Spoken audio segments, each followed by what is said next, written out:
ана бұрынғы министр қылмыс жасағанда ол бірінші жедел жәрдемге звондаған жоқ, ол ана көріпкелге звондады бірінші. Рас екен. Қажылыққа қайра бара беру сол жапондарға салсақ, біздің формада исламдық емес пе? Пайғамбар саллаллаху алейхи уассалам өмірінде бір-ақ рет қажылық жасады. Кез келген нәрсенің шамадан тыс мөлшері ол у. Көрдіңіз ба? Кез келген. Дінде де солай. Діннің мөлшері бар. Бірін-бірін сыйлау үшін не жетпей жатыр? Анау жемқор жеді. Сосын барды да, мен намаз оқимын, жұмаға барайын деп жатырмын. Құдай, мешіт салдым. Медреседегі не оқытып жатыр деген мәселеге 15-20 жыл бұрын осындай камераға түсу, ол ислам дағуатына қайшы деп жүрген адамдар қазір өздері подкасттан түспейді.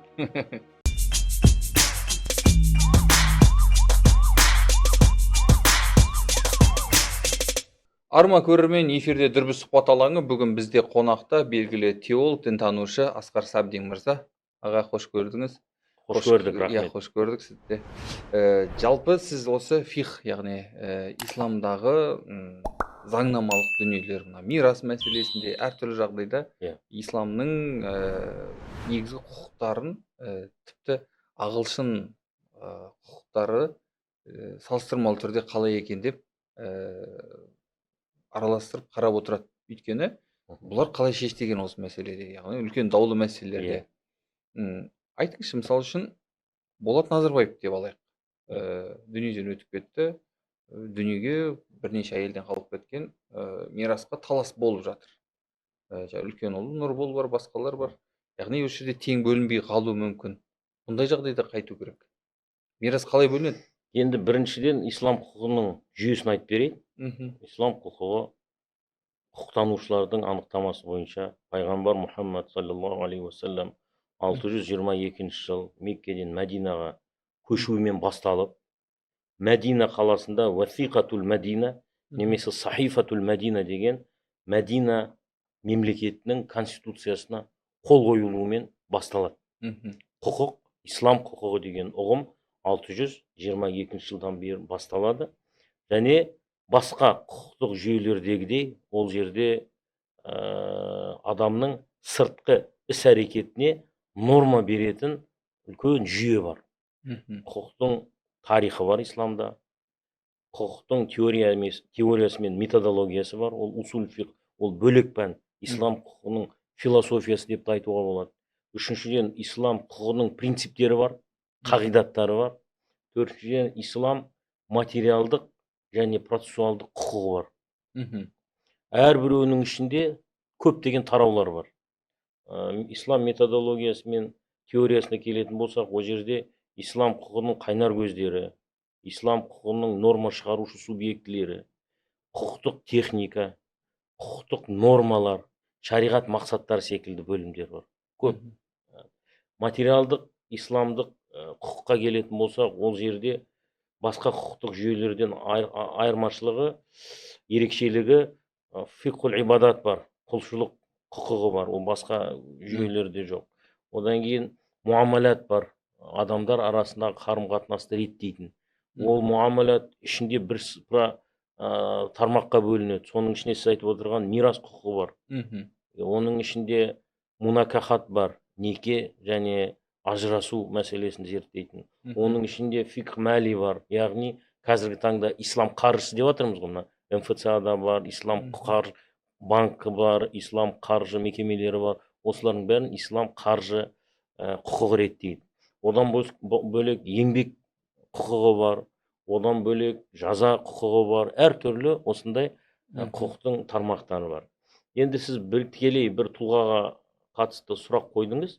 Бізде жалпы Қазақстан Республикасында мирас мәселесі заң бойынша бөлінеді. Егер ол қайтыс болған кісі өсиет қалдырып кеткен болса, туыстарымнан бөлек мынандай кісілерге мүлкім таратылсын, мынандай мөлшері мына кісіге берілсін дегенде өсиет қалдырған болса, ол кезде сол өсиетке сәйкес қарыздары нелер бәрі жабылғаннан кейін зайырлық формада. Зайырлық форма. Біздің ислам формасы қалай шешеді? Өйткені бұл жерде исламдық бірнеше әйел және бір-екеуіменен артқұйрық түскен кезінде балалар бар бұл жерде. Енді олар біреуі артық қалып, біреуі қалыс қалып қалмау керек қой. Бұндай жағдайда ислам қалай шешеді? Мысалы, форма ретінде біз біріншіден қазір айтайын. Бұл жерде екі түрлі нормативтік жүйе туралы айтып отырмыз. Қазіргі таңда Қазақстан Республикасында өзінің заңнамасы бар. Сол заңнама бойынша әрекет етіледі. Егер ислам құқығы бойынша да бұны жасауға болады. Себебі біздің заңымыз оған мүмкіндік береді. Өсиет жазып кетсе, мысалға қажылыққа баратын кісілер әдетте бұрын өсиет жазып кететін еді. Егер мен қажылықтан қайта алмасам, мынандай кісі менің мұрамды, менің мал мүлкімді мұрагерлеріме таратып берсін деген сондай өсиет бар еді. Бізде де қазір заң шеңберінде егер қайтыс болатын адам өсиет жазып кетсе, менің мүлкімді мынандай ережеге сай, ислам құқығына сай, мынандай азамат таратып берсін десе, туыстарыма мынандай тұлғаларды атап аманат жасап кетсе, заңды түрде нотариуске барып, ол кезде ислам құқығы бойынша таратылады. Таратылған кезде, мысалға, ол туралы енді Құрандағы 500-ден астам құқықтық аят бар, соның 3-тен бірі осы мирас мәселесіне басты. Мирас мәселесіне қатысты, мысалға, әйел кісі баласы болса белгілі мөлшерде не алады, өзінің үлесін алады. Баласы болмаса басқаша 4-тен 1, 8-ден 1 дегендей. Көрдіңіз ба? Ең көп алатын тікелей өзінің балдары, соның ішінде әсіресе ұлдары. Енді ислам құқығында материалдық жауапкершілік 100% ер кісіде болғаннан кейін, ана мирас таратылған кезде де ер кісіге басымдылық беріледі. Ер кісі әйел кісінің 2 мөлшерін алады. Вализзакари мислу хавзил унсаяйн деген аят бірнеше рет қайталанады.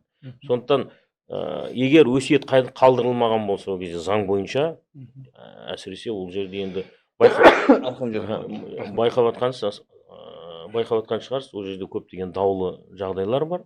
Сондықтан ол жерде құқықтың мамандары сол заң шеңберіне шешеді деп ойлаймын. Ондай өсиетнаме қалдырды ма, қалдырған жоқ, о жағын мен білмеймін. Қалдырған болса, оны да жасап жатқан болуы мүмкін. Ал біздегі қазір мәдениетті діннен бөлек қарастыру тенденциясы бар дәл қазір. Қарап тұрсаңыз, мектеп деген сөз және кітапта мектеп ғылым оқытылатын, немесе оқу оқытылатын жердің орталығы болғаннан кейін көпше түрде айтылады. Дәл сол сияқты мәдениеттің да түбірінде дін жатады ғой. Яғни дін болмаса мәдениет шықпайды. Осы тұрғыдан келген кезде біздің бүткіл қалыптасқан рухани құндылығымыз, осы салт санамыздың барлығында негізінде бәрібір діннің қайнар көзі шығып жатады да. Осыны бөліп тастау кімдер үшін тиімді деп ойлайсыз? Бұл жерде мәдениет, өзіңіз айтқаныңыздай, мәдина деген сөзден шығады. Мәдина сөзінің мәдениет бағана мастары болады, яғни қалаға қатысты осындай өркениет, мәдениет дегенде культура дегенді білдіреді. Мәктәп дегеніміз мастар мими, кәтаба жазды, яктубу жазады, китабан жазылған нәрсе, мәктәп жазылатын жер. Медресе да солай, мектеп та сондай, мәжіліс та сондай, отыратын жер деген мағынаны білдіреді. Осындай терминология өте көп. Мен енді құқықтық салада бірсыпыра терминдерге талдау жүргіздік, конституциямыздағы. Ол жерде халық деген сөз, ол Құранның сөзі. Хукума, үкімет, әкім, хакім, қарар, рәміз, мысалға, маслихат, көрдіңіз ба? Құқық сөзінің өзі хақ деген сөздің көпше түрі. Көрдіңіз ба? Әділет министрлігі, әділет, аділ деген сөзден шығады, адаля деген сөзден шығады, әділетті болу, справедливость дейміз мысалға. Осындай көптеген конституциямызды ашатын болсақ, міндет, қаражат, көп, 3-тен 1 кешірім сұраймын, шамамен сол ислам құқығынан алынған терминология. Бағана фикхтан алынған терминология. Жалпы мәдениет пен дін ол дәстүрлі дінде тұтас екі ұғым. Бір-бірімен үйлесетін нәрсе. Бұны ажырататын 2 түрлі күш бар. Бірінші күш ол шығыстанушы, отарлауға қызмет жасаған шығыстану білімі. Олар үшін қақтығыс сызықтарын сызу керек, жергілікті халықтар үшін. Сол үшін салт дәстүрді діннен ажыратады, мәдениетті діннен ажыратады. Әр түрлі осындай бинарлық оппозиция дейді, батыстың өзінің ұстанымы бар. Бір-біріне қарама қайшы болмаған нәрсені бір-біріне жауғып қояды.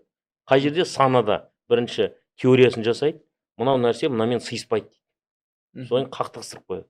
Яғни дін салт дәстүрмен үйлеспейді дейді да бір-біріне қарама-қайшы қояды. Дін мемлекеттің саясатымен ұласпайды, сондықтан үйлеспейді, бір-біріне қарама-қайшы қояды. Дін мәдениетпен үйлеспейді, сондықтан бір-біріне қарсы қойып қояды. Ал енді біз аталарымыздан қалған мұраны қарайық. Ол жерде керісінше дін мен мәдениет тұтас. Қазақтың кез келген термесін алыңыз. Аузу билля, бисмилля, әрбір сөздің бастауы. Альхамдулилля, салауат, мұсылман пендесі дұрыс емес тастау дегендей осындай көптеген термилер бар. Мен енді терминдерді жақсы көремін. Кез келген өңірден шыққан біздің мұраны алайық.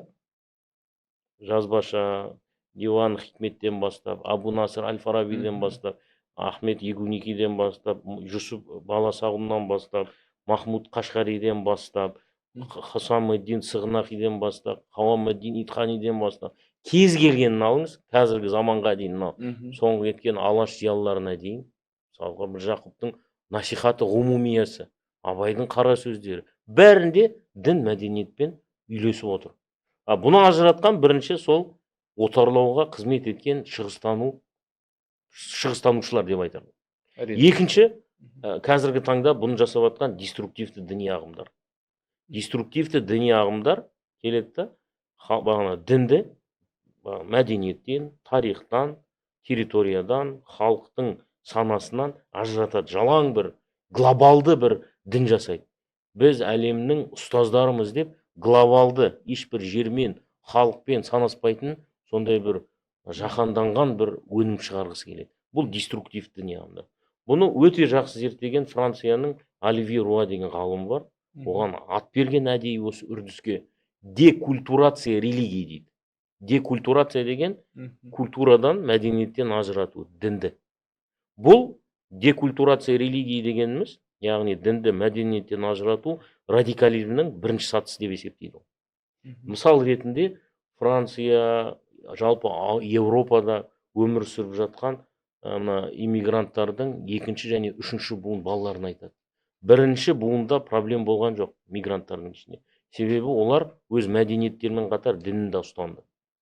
Екінші буын иммигранттардың балалары, олар толық өз жергілікті халыққа да айналған жоқ мәдени тұрғыдан, және аталарының дәстүрінен де ажыраған жоқ. Бір ортада дейді. Үшінші буын мигранттарының балалары, бұлар былай айтқанда не пакистанец емес, не түркиялық емес, не мароккалық емес, не франциялық емес. Содан тамырдан ажырағаннан кейін осындай мәдениет пен дін қақтығысты. Содан кейін ақыраяғы ол жақтан мысалға батыс Европадан 6000-ға жуық адам иіле кетті. Жағдай жақсы, демократия бар, жұмыс бар, мысалға мүмкіндік бар, дамуға көптеген мүмкіндіктер бар. Дегенмен осындай дінді мәдениеттен ажыратқаннан кейін батыс Африкадан көп, батыс Европадан жастар иілге қосылды. Осындай үлкен проблема. Сол үшін дінді мәдениеттен ажырату бұл үлкен проблема. Біз жалпы дінімізді аталарымыз сол мәдениет ретінде ұстаған. Исламская культура ретінде ұстаған. Қазіргі догматизм, қазіргі қатаң буквализм, қазіргі қатаң ритуализм болмаған біздің аталарымыз. Солай ойлаймын, себебі еңбектеріне қарасаңыз, домбыраларына қарасаңыз, терме жырларына қарасаңыз, осының екеуін қатар жүргізген. Әдемі алтын ортасы бар. Мысалы үшін Ахат Шәкәрімұлы, менің әкем Халықұлы Шәкәрім деген үлкен шығарма жазып кеткен. Енді ол бүткіл әкесінен не сұрақ қойғанына сұрайды. Сонда бүйтеді. Бір күн әкеден дейді, қазақ бұрын неге табылған, қандай дінде болған деп сұрадым дейді. Әкей, қазақ бұрын пұт яки суретке шоқынған жоқ. Қазақ атанған ноғайлыдан бөлінген соң ғана мұсылман болған. Бұрын түрік, ойғыр болып жүргендегі діні ескі түріктердің мәжуси діндері болған. Ал отты қадірлеудің жолы екі түрлі. Біріншісі Фарстан шыққан Зардуш пайғамбармен деп отқа құлшылық еткізген. Сол жұққан екінші ескі түріктер Құдай жаратқан заттардың ең бастысы 5 нәрседе соларды қасиеттеген субстанциялар. Олар от, топырақ, су, тас яки темір, соңсын өсімдік дейді. Отпен аластау, жүп, шырақ жағу, отпен шықпау сияқтылар, ауруға су бүрку, сумен емдеу деген сияқты. Ол Шәкәрімнің өзінің жауабы.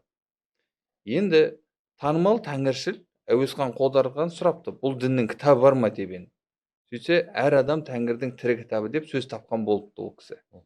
Қара жерде хабар бермесін, біреу жамандау жоқ. Бірақ тәңіршілдік осы проресейлік идеология дегенді айтып жатыр. Сіз не ойлайсыз?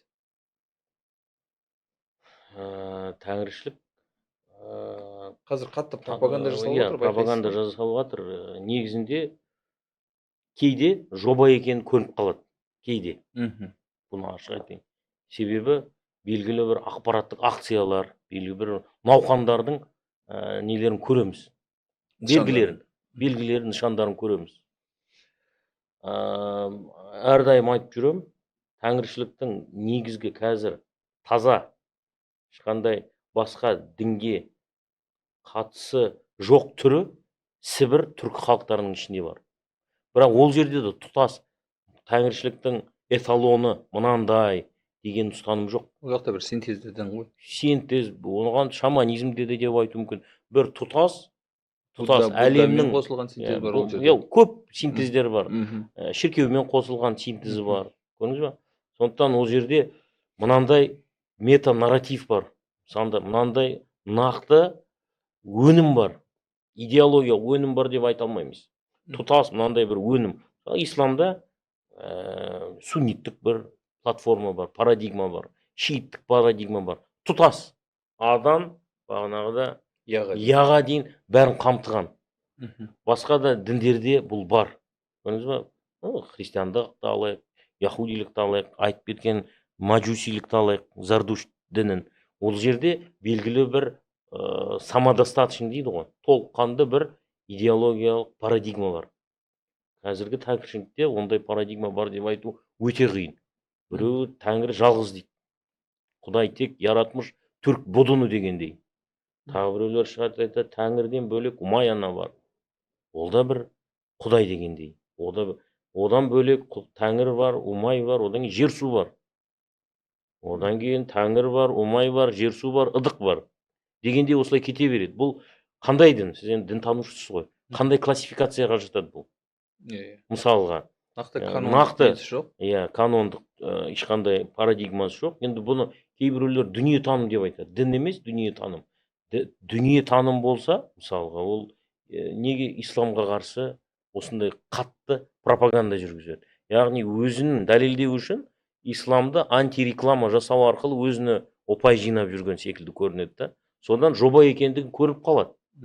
Бізде енді әрине діни экстремизм, діни терроризм көріністері болды. Сол қызған діндарлықты суыту үшін қолданылған бір әдіс болуы мүмкін. Бірақ бұл жерде мен сізге айтайын, батыс Сибирьге, жалпы мынау Сібір халықтарын көріп жүрем, жалпы өзім. Ол жерде бізді, мынау Орта Азия халықтарын, немесе Әзербайжан халықтарын алайық, олар түркі тілдес халықтар. Оларды сақтап қалған толық ассимиляциядан. Енді салыстырмалы түрде салыстырсақ, сақтап қалған дін ислам діні деп айтуға болады. Бірегейлікті сақтап қалған. Ал енді Сібірдегі халықтарды қарасақ, олар ассимиляцияға толық ұшырады деп айтуға болады. Мәдениет тұрғысынан, тіл тұрғысынан, тіпті демографиялық тұрғыдан да жоқ болып қалуға жақын сондай халықтар бар. 1000 адам, 2000 адам, 3000 адам. Жағдайларын, әлеуетін, потенциалдарын көріп отырмыз дегенім ғой. Ал енді мұсылман болған түрки халықтарды алатын болса, мысалға, ең үлкен түрки халық, Түркия елі. 85 миллионнан астам халқы бар. Исламның арқасында көптеген жылдар бойы, көптеген ғасырлар бойы империя болған олар.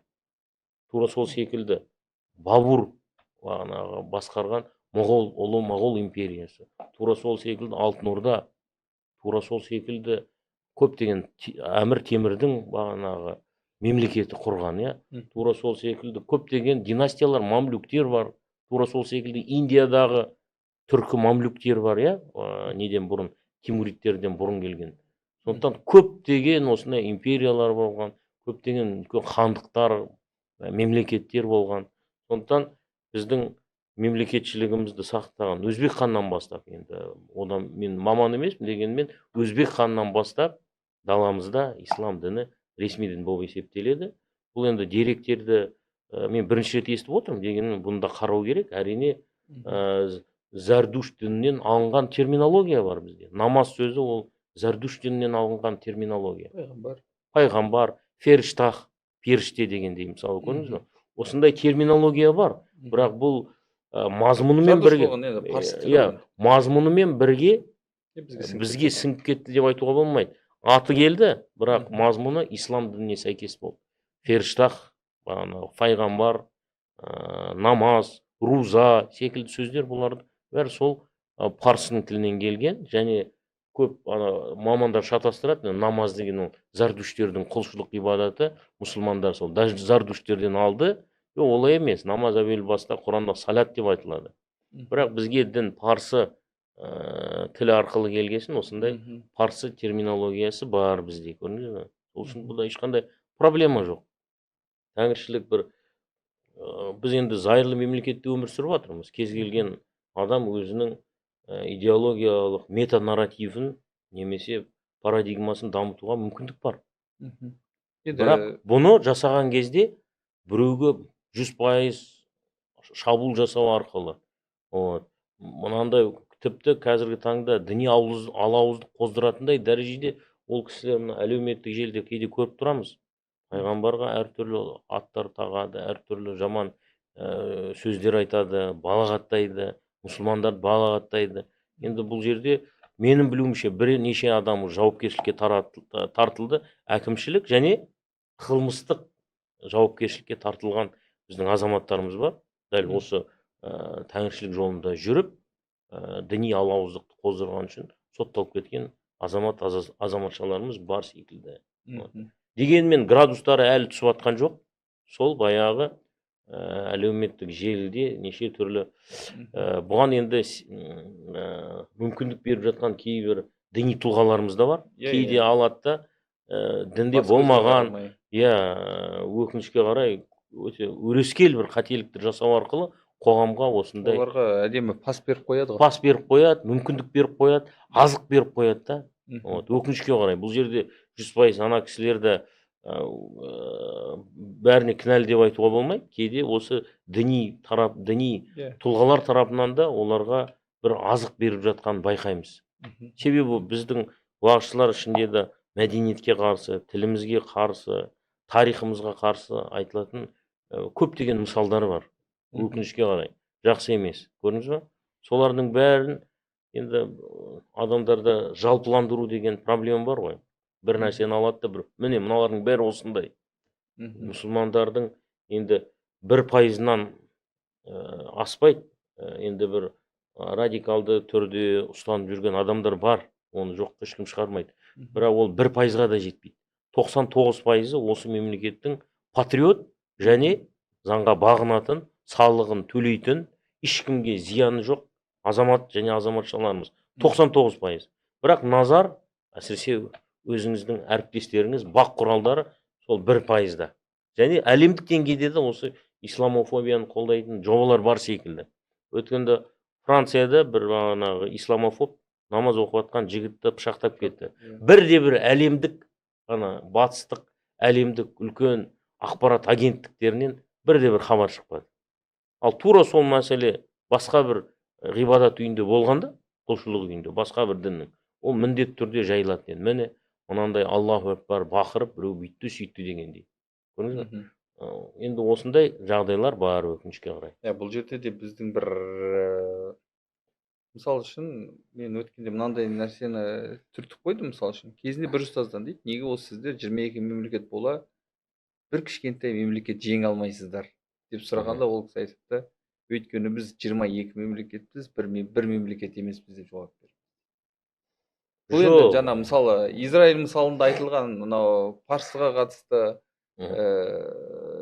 парсыға деп тұрмын ғой, жалпы сол парсы шығанағындағы елдердің өзара ауызбіршілігі жоқтығын бұл жерде мысалға келтіріп тұр ғой. Дәл сол сияқты Әл-Жазира сияқты үлкен ақпарат арналары бар, бүткіл әлемге ықпалды. Бірақ олардың да белгілі бір деңгейде басқа бір идеологияларында сойылып соғып кеткендіктен, яғни бағана осы мәселені, бағана сіз өзіңіз айтып жатсыз, яғни бұл әшейінде күбісін пісіп отыратын журналистер Иә. Неге енді осы мына мәселеге жаңағы Шарли Эбдоға басқаша жаңағы Мұхаммед пайғамбардың карикатурасы салған үшін басқаша жалпы әлем бүткіл үн қосқандай болған. Ал мынау мешіттегі бір адамды пышақтап кетуі, қасына тұрып алып, құлшылық үйретші деп қасына тұрып алып пышақтап кетуі, бұл жаңағы құшақтап тұрып пышақтап кетті деген сияқты зактармен жан жаққа шығу керек еді ғой. Бірақ ондай болмады, осы эффекті. Бұл жерде де өзіміздің де бір ауызбіршілігіміздің жоқтығының кінәсі емес пе? Ауызбіршілік бұл енді тарих бойы мұсылмандар бір мемлекет болды деп айта алмаймыз. Көптеген мемлекеттер, тіпті көптеген бір сәтте ислам тарихында, мысалға Испанияны алсақ, Андалусияда бір сәтте 5-6 халифат болған жағдайлар болды ислам тарихында. Бір сәтте. Сол үшін бұл жерде, бірақ сонымен бірге, сол Испанияда бірнеше мемлекет бола тұра, ол жерде білім дамыды, ғылым дамыды, технология дамыды. Ол жақтан атақты ғалымдар шықты, Аверройс шықты, Ибн Араби, Ибн Рушд деген секілді, көптеген анау Ибн Фирнас секілді көп ғалымдар шықты да. Көрдіңіз бе? Бұл жерде мәселе тұтас мемлекеттің болуы, немесе тұтас бір үлкен алпауыт ислам мемлекетінің болуы шарт емес. Себебі тағы да айтайын, ислам тарихында бір сәтте 10, 15, 20, қазір 57 болу керек. Мемлекет болған жағдайлар болды. Көрдіңіз бе? Бұл жерде бір мәселе бар, конституциялық құқық шамалы әлсіз секілді. Енді барлық құқықтық жүйелерде зорлық зомбылықтың жалғыз легитимді субъекті ол мемлекет. Мемлекет танылған, өзінің жері бар, халқы бар, билігі бар, заңы бар, тәуелсіздігі бар, суверенитеті, және басқа мемлекеттер тарапынан мойындалған сондай тәуелсіз мемлекет болу керек. Сол кезде ол заңды зорлық зомбылық субъектісіне айналады. Енді кезінде білесіз, өткен ғасырдың ортасында Израильге де, Палестинаға да мемлекет құруға мүмкіндік берілген. Ол кезде біріккен ұлттар ұйымының мандаты берілді. Екі мемлекеттің де құруына мүмкіндік берілді. Израиль мемлекетті құрды. Ал араб жағы болса келесі күн соғыс жариялады. Соғыс жариялағаннан кейін бұл мемлекет қой, мынау мемлекет емес. Бір емес, бірнеше мемлекет соғыс жариялады ол жерде. Сосын Израиль соғыста өзі мемлекет болғасын, зорлық зомбылықтың заңды субъектісі болғаннан кейін соғысады, біраз жерді жаулап алады. Соны айтады, мен ресми мемлекет және мынаны соғыс жағдайында алып алдым дейді. Көрдіңіз бе? Сол үшін бұл жерде мемлекет құру. Сол үшін ислам әлеміндегі мына көсемдер қазіргі кейбір елдердің президенттері, премьер-министрлері, анау корольдары, әмірлері не айтып жатыр? Палестина мемлекетін құру керек деп жатыр. Көрдіңіз бе? Автономия емес, кәдімгідей тәуелсіз суверенитеті бар мемлекет болу керек. Сол кезде оның құқықтық деңгейі ана көршісімен тең болады да. Қазіргі таңда оның деңгейі тең емес. Сол үшін бұл жерде бір болудан бұрын, ол бір болмадық, бүйтік сөйтіп, ол сылтау секілді. Көрдіңіз бе? Бұл жерде құқықтық тұрғыдан, осындай саяси тұрғыдан, құқықтық тұрғыдан проблемалар бар секілді. Әлі жабылмаған проблемалар бар секілді. Сол үшін саясилер бірінші мемлекет құрылсын, мынандай жылдың шекарасымен мемлекет құрылсын, 67 деп атқандар бар, мысалға 47 деп атқандар бар. Сондай шекарада Палестина тәуелсіз мемлекет құрылсын. Мемлекет болғаннан кейін болды, оған көзқарас басқаша болады, оны дамыту керек, оны сосын бейбіт жолмен, зорлық зомбылық жолмен емес, бейбіт жолмен бұл елді қалай дамытамыз? Қандай, мысалға, Сирия қанша соғысты? Қазіргі таңда бәріне көніп жатыр. Израильді тануға да көніп жатыр. Мысалға, үкіметтің ішіне енді кезіндегі исламистер деп атайды енді батыста. Қазір биліктің басында, мысалға, бір 10 жыл бұрын қазіргі Сирияның президентіне ақш 10 миллион, ұсталса $10 миллион сыйақы бар деп жариялаған. Қазіргі таңда сол сыйақы тағайындалған $10 миллион ұсталған жағдайда сыйақы тағайындалған адам Трамппен келіссөз жүргізіп санкцияларды алып тастады деуге болады. Қаншама жылдан бері болған санкцияларды содан алып тастады. Сол үшін компромиске жақын болу, кішкене саяси сауаттылық, көрдіңіз ба? Сосын өзгере білу. 11-ші жылғы мен қазіргі Сирияның президентінің сұхбатын тыңдадым. 14-ші жыл болған сұхбаты бар, 18 бар, 19 бар, 21 бар, 22 бар, 23, 24, 25. Эволюция. Ол жерде бір нәрсеге қатып қалу. Көрдіңіз ба? Жоқ. Себебі саясат, жағдаят, әлемдік жағдаят күн сайын өзгеріп жатыр. Соған ілесе білу. Бұл үлкен мәселе. Сол үшін бұл жерде қалай екен, бізде жалпы ислам әлемінде тағдырға жауапкершілікті лақтырып жіберу. Фатализм.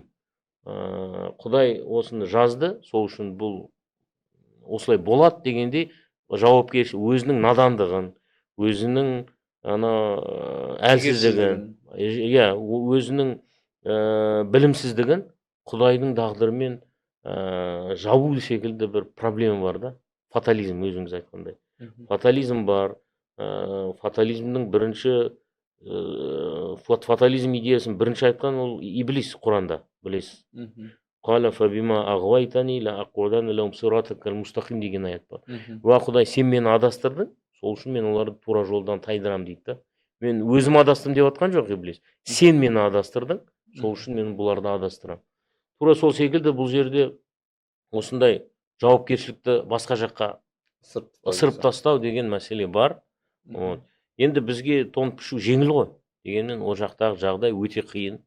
Енді кешегі Трамптың таяу шығысқа сапары аясында келісіп жатқан секілді қазіргі зорлық зомбылық соғысты тоқтату мәселелері бойынша, азық түлік жеткізу мәселесі бойынша, гуманитарлық көмек жеткізу бойынша бір жақсы хабарлар алып жатырмыз. Енді саясилердің қолында бұл мәселе, әлемдік геосаясаттың қолында.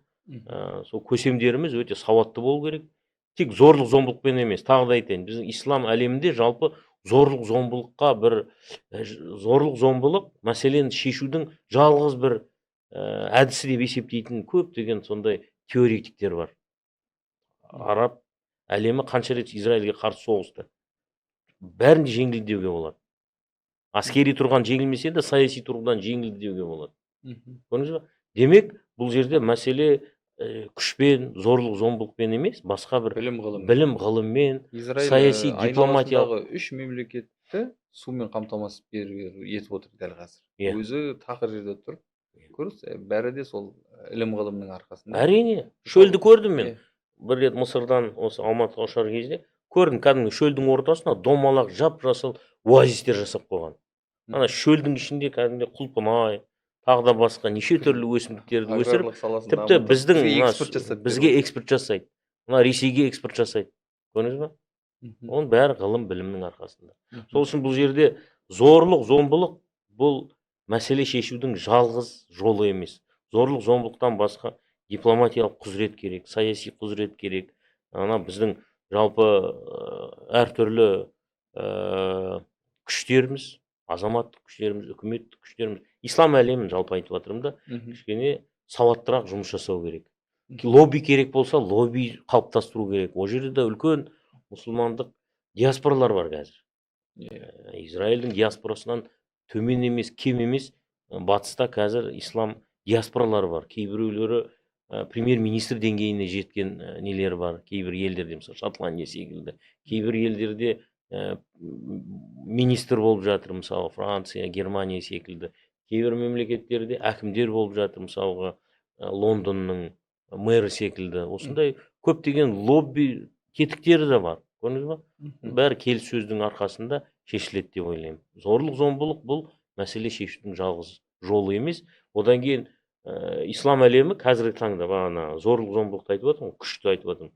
Ең көп әлемде қару-жарақ сатып алатын мемлекеттер ол ислам мемлекеттері. Ең көп қару-жарақ сатып алады әлемде. ақш-тан сатып алады, Ресейден, Қытайдан, Индиядан дегенде ең көп әлемде қару-жарақ сатып алатын сол мұсылман әлемі. Бір ливандық бір жүргізуші бар, сол айтады, ең көп қару-жарақ біз сатып аламыз. Ең үлкен бюджет бізде, ең бай бағанағы адамдар бізде тұрады. Кеше Трамп барып келді, бір мемлекеттен 600 миллиард, екінші мемлекеттен 1 триллион 200 миллиард, үшінші мемлекеттен 200 миллиард қаржы жинап алып кетті, иә. Бір саяхатында. Сол кезде сол ливандық жүргізуші айтады, осының бәрі бізде бар, бірақ біз Израильмен тек Құдайға жалбарыну арқылы күресеміз дейді, дұға арқылы. Көрдіңіз бе? Ол ливандық бір әйел жүргізуші осының бәрін айтады. Кәдімгі статистикасымен келтіреді. Намысыңа тиеді. Иә, намысына тиеді. Көрдіңіз бе? Карен Армстронг дейтін белгілі дінтанушы бар, білесіз, соның Мұхаммед пайғамбар дейтін кітабында айтады. Мұсылмандардың жалғыз ғана дәрісі бар, ол Құран. Бірақ осы жалғыз дәріні олар мөлшерден артық ішіп қойып, ауырып қалады дегенге келтіреді. Біз қандай жағдайларда тағы да қандай қателіктер көрініп жатырмыз? Өте дұрыс диагноз қойған. Кез келген нәрсенің шамадан тыс мөлшері ол у. Көрдіңіз ба? Кез келген. Дінде де солай. Діннің мөлшері бар. Орта жолды ұстану. Бағана сіздің фиқіңіз сияқты, егер 40 томға қойсақ, оның 3% құлшылық болуы мүмкін, қалғаны адамның адаммен қарым-қатынасы. Жалпы айтып кетейін, шектен шығу туралы. Құранда да айтады, ля тағлу фи диникум. Дінде шектен шықпаңыз деген аят бар. Діннің де өзінің мөлшері бар. Көрдіңіз ба? Мысалға пайғамбарымыз айтқан, иякум уәл ғулуа фи дин. Дінде шектен шығудан сақтаныңыздар деген. Ондайға бармаңыздар. Фа иннама әхләка ман кана қаблакум әл ғулуа фи дин. Себебі сізден бұрынғы үмбеттерді осы дінде шектен шыққандары олардың жойылып кетуіне себеп болды дейді. Сол үшін дінде орта жолды ұстану деген нәрсе бар. Көп емес, аз да емес, орта жолды. Бізде өкінішке орай қатты ұстанамыз, көбірек ұстанамыз деп артық қыламыз деп тыртық қылып жатқан жағдайымыз бар. Тағы бір хадисте хәләкәл мутанат деген 3 рет пайғамбар қайталайды сол сөзді. Шектен шыққан адамдар хәләк болды, яғни жойылып кетті, құрдымға кетті деген хадистер бар. Көрдіңіз бе? Оның бір мөлшері бар. Мөлшері, тіпті Құран оқудың өзінің мөлшері бар. Кез келген нәрсенің. Ал енді ислам құқығының бағана жүйесіне келетін болсақ, иә, ислам құқығында 3 түрлі құқық бар. Құдай ақысы бар. 2 адам ақысы бар. 3 Құдай ақысы мен кісі ақысы бірге болған 3-ші түр құқық бар. Құдай ақысына келетін болсақ, ол ислам құқығының жүйесінің бір 5%-ын құрайтын шығар. 5%. Судан басталады. Қандай су дәретке жарамды, қандай су дәретке жарамсыз, қандай дәреттің түрлері бар, ғұсыл, нәжіс деген не дегендей, осы гигиенамен басталады. Одан кейін намаз, ораза, зекет, қажылық, сонымен бітеді. Бұл хукуқулла, Алланың құқығы. Яғни бұл жоралғы ғибадаттар. Бұлар белгілі, өзіңіз айтқандай 30 томның 1,5-2 томы ары кетсе. Жақсы 3 том болсыншы. Қалған томдары ол муамалат, адамдар арасына қарым-қатынас. Міне біздегі проблема осы. Бүкіл мәселе Алла құқығы шешеді деп ойлайды. Мәселе болса, дұға жасау керекпіз. Я дұға жасау керекпіз, бірақ Құдай суннатулла деген ұғым бар Құранда. Бірінші әрекет жасайсың, одан кейін Құдайдан нәтиже күтесің. Әрекет жасамай, мен үйленбеймін, Алла Тағала маған салихалы ұрпақ нәсіп етсін деп отырсаң, әрекет жасамай. Қалай болады сенде ондай? Құдайдың заңдылығы бар. Суннатулла филлазина. Суннату Алланың сүннет деген ұғым бар. Бірінші себепті талап етесің, үйленесің, одан кейін Құдайдан бала сұрайсың. Үйленбей ешқандай жатып ал, маған Құдай салихалы ұрпақ нәсіп етсін деп дұға етсең, ол Алланың сүннетіне қайшы. Тура сол секілді кәсіп жасамай, еңбек жасамай, жұмысқа бармай, Құдай Тағала маған рызық нәсібемді берсін деп жатып алса, ол да Алланың сүннетіне қайшы ұғым. Ол суннатуллаға қарсы әрекет болып есептеледі. Көрдіңіз бе? Тура сол секілді Алланың құқығын орындайтын адам орындайды. Дегенмен тақуалық ол адамдар құқығында. Тақуалық ол кісі ақысында. Өте маңызды тақырып. Бізде дінді осы парадигманың ішіне ғана қамап қойған секілдіміз. Құлшылық, ғибадат, бүкіл тақуалық осымен өлшенеді. Намаз оқиды, ораза ұстайды, сосын жыл сайын умра қажылыққа барады, бірақ мына жерде халықты тонап жатыр. Мына жақта параны басып жатыр, ал немесе беріп жатыр. Мына жерде өзімен келіспеген адамдарды өлтіріп жатыр. Кім өлтіріп жатыр? Діндар адамдар. Енді түрмеге кіріп жүрген адам көріп жүрмін ол жерде. Немесе демек кешегі ана қажылыққа лақтырып кетіп жатқан. О, ай сол сайын. сияқты, иә, ай сайын. ай сайын лақтырып жатыр.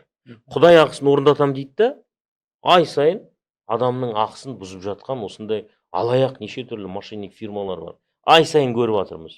Бұл бір емес, уже үрдіске айналып кетті бұл. Бір процеске айналып кетті. Көрдіңіз ба?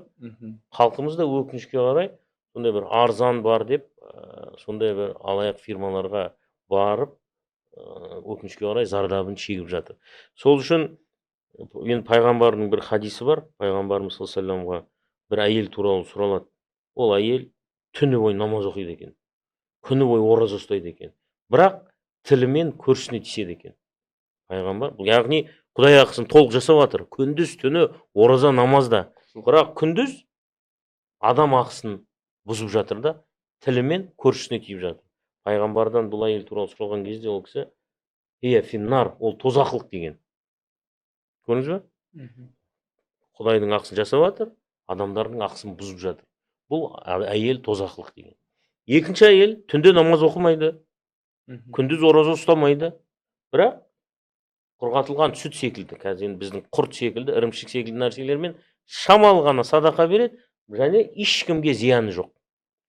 Тілмен ешкімге тимейді дейді. Мына жерде Құдай ақысына келгенде кем анадан, бірақ кісі ақысына келгенде ешкімнің толық ешкімге зиян тигізбей жатқан бұл әйел жұмақта деген. Көрдіңіз бе? Тура сол секілді көп деген аят хадистер бар. Құдай ақысын орындау бұл құл ақысын, кісі ақысын, адам ақысын орындауға жатпайды. Егер кімде-кім адам ақысын, кісі ақысын жеген болса, бұзған болса, ол Құдай ақысымен мен бұны жабам, немесе Құдай ақысын жасау арқылы Алла мені кешіреді деген түсінік ол Құран және хадистерге қайшы.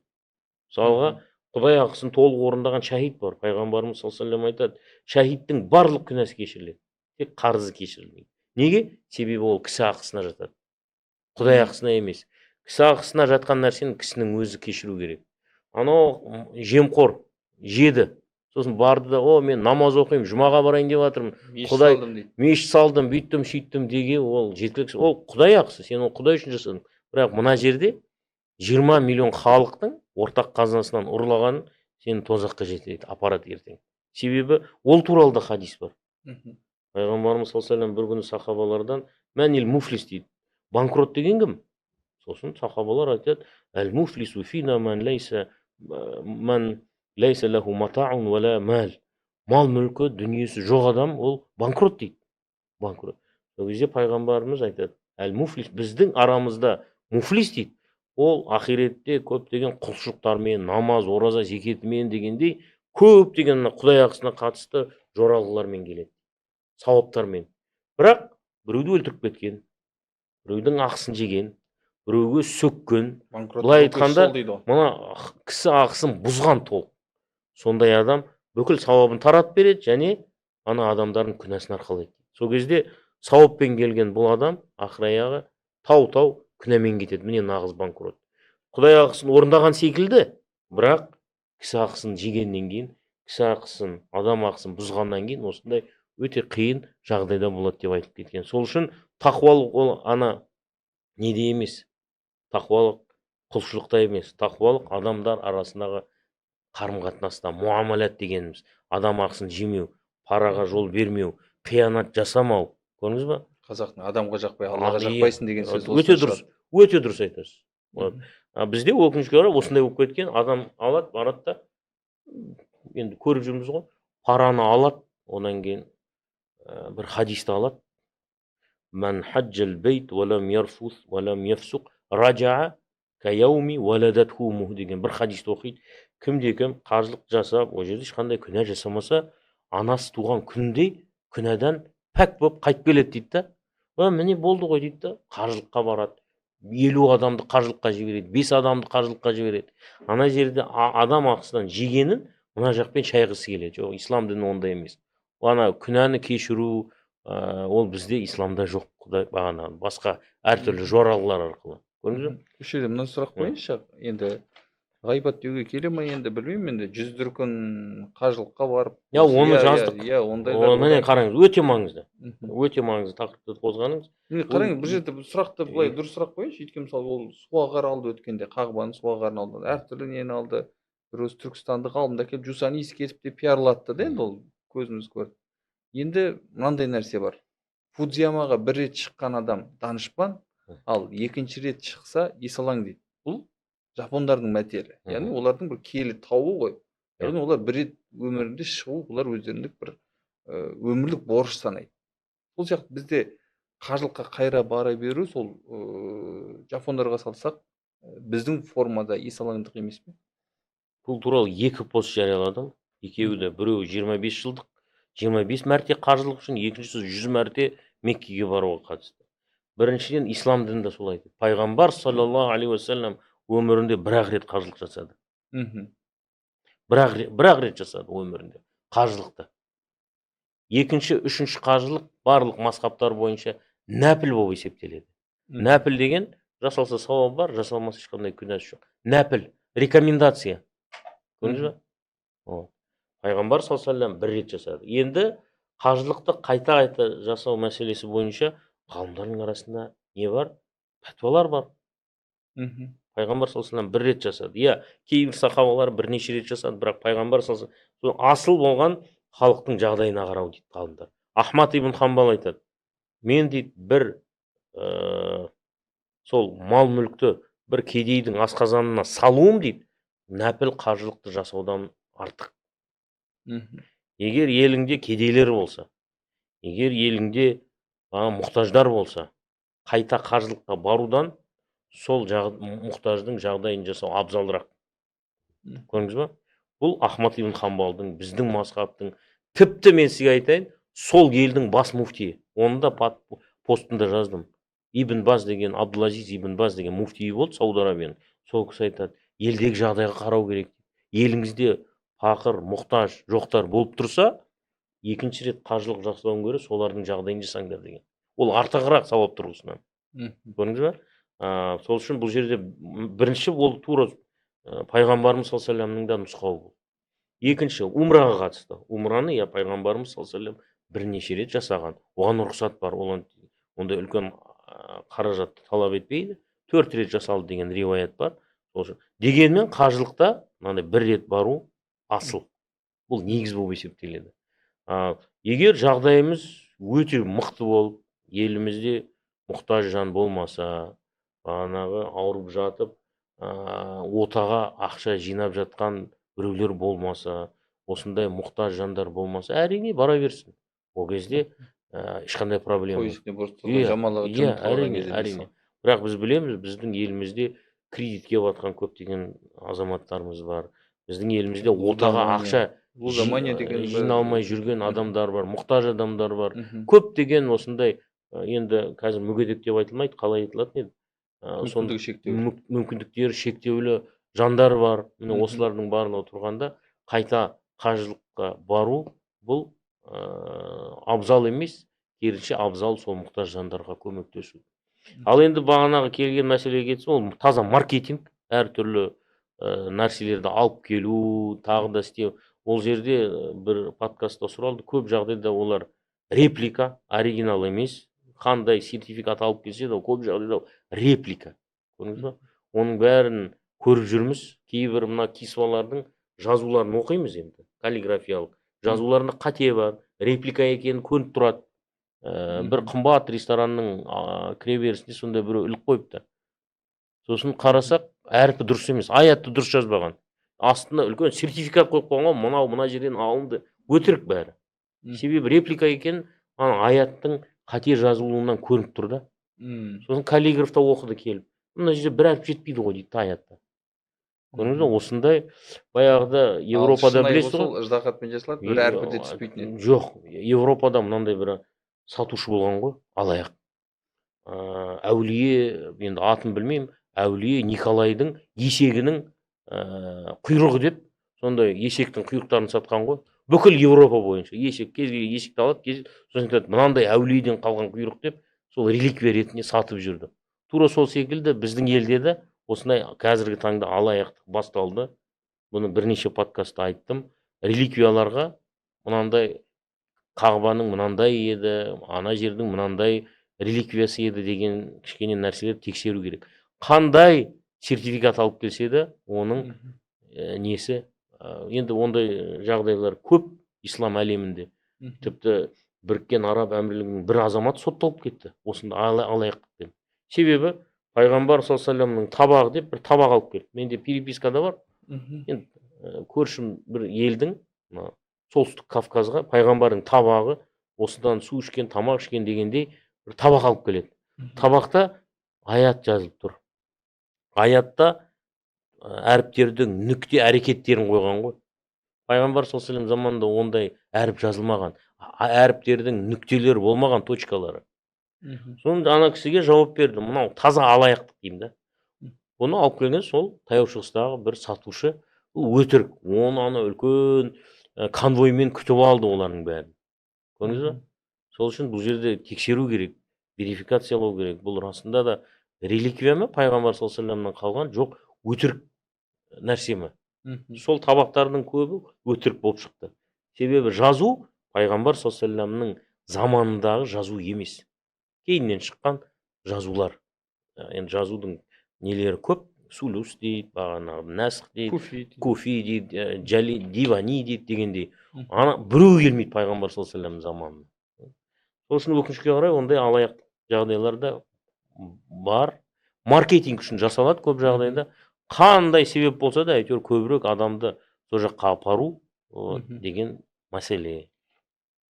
Сосын мына бізде Мәсәд деген Арқан дейтін сүре бар. Сол жерде айтады, Әбу Лахабтың қолдары құрсын, құрыды да. Оған малы да, кәсібі де пайда бермес. Ол жақында жалындаған отқа кірер, әйелі артынан отын көтеріп кірер. Көтеріп келер. Оның мойнында есілген арқан болар дейді. Қол құрыс деп басталатын осы аят тек Әбу Лахабқа түспеген сияқты негізінде. Ол қатарға осы 30 жыл ел тонағандарды кіргізуге болады. Өйткені ол елдің ақшасы, елден ұрлаған малы да, шекараға асырған дүниесі де пайда бермейтін күн келеді. Әйелі ғана емес, ата-анасы, бала-шағасы, туған туыстары бұларды өртеу үшін отын таситын болады. Мәсәд деген өзі ағаш терісінен жасалған арқан, ертең күндердің мүжілер. Сол кезде Қазақстан сол Әбу Лахабтары ахиретте емес, дәл осы пәниде жазасын ала ала ма? Мен сізге айтайын, біріншіден бұл пайғамбарымыз саллаллаху алейхи вассаламның ағасы. Бұның аты Абдул Узза.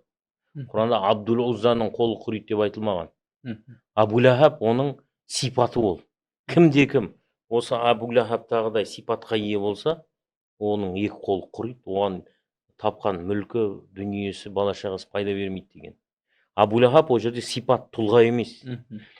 Оның негізінде Абдул Узза деген пайғамбарымыздың ағасы тұр. Дегенмен ол сипат. Абу Лахабтың ісін жасаған адам, зорлық, зомбылық жасаған, жахилия, надандықпен, халықты тонаған деп жатырсыз.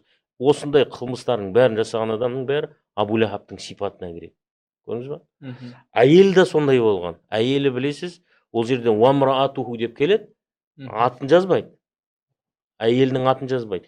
Бірақ сол әйелдің сипатындағы әйелдер де сондай болады деген. Ол да сол күйеуінің жолына көмектескен, пайғамбар саллаллаху алейхи вассаламның жолған жеріне, тіпті тікен түнде намазға баратын жолына тікен лақтырған, сондай бір қиянатшыл, сондай бір ішінде жахилиясы, несі, өшпенділігі болған сондай бір әйел туралы айтылады. Бірақ тағы да айтайын, Абдул Узза деп айтылған жоқ. Соның бұл сүре жалпы мұғжиза болып есептеледі. Себебі осы аят түседі Абу Лахаб туралы. Абдул Узза мысалға пайғамбар саллаллаху алейхи вассаламмен соғысқан адам бұл. Бұл аят түскеннен кейін Абу Лахаб 11 жыл өмір сүреді. 11 жылдың ішінде ол пайғамбардың идеясын бір сөзбен ғана шірітуге мүмкіндігі болды. Мен бұдан кейін мұсылман болдым. Болды. Ла иляха иллаллах Мұхаммад Расулуллах. Алладан басқа тәңір жоқ, Мұхаммед оның елшісі десе, ана сүренің, Құранның бәрін жоққа шығарып шығады. Бірақ ол оны айта алмады. Ол ең қысқа жол, пайғамбарды жалғаншы деп айыптаудың ең қысқа жолы. 11 жылдың ішінде ол сөзді айтпады ол. Керісінше онымен бір сөз арқылы күресу емес, оған барып соғысты, өлтіруге тырысты, сыйақы тағайындады. Өзінің ағасы бұл. Бөтен Мгм. біреу де емес. Көрдіңіз бе? Мгм. Абдул Узза. Сол үшін харам жолдан келген мәселе енді саммауна лил казиби аккалуна лиссух деген аят бар. Жалғанды тыңдап, харамды жегендер дейді. Көрдіңіз бе? Құранда ондай аяттар көп. Ла таъкулу амвалакум байнакум бил батили. Бір-біріңнің малын харам жолмен жемеңдер.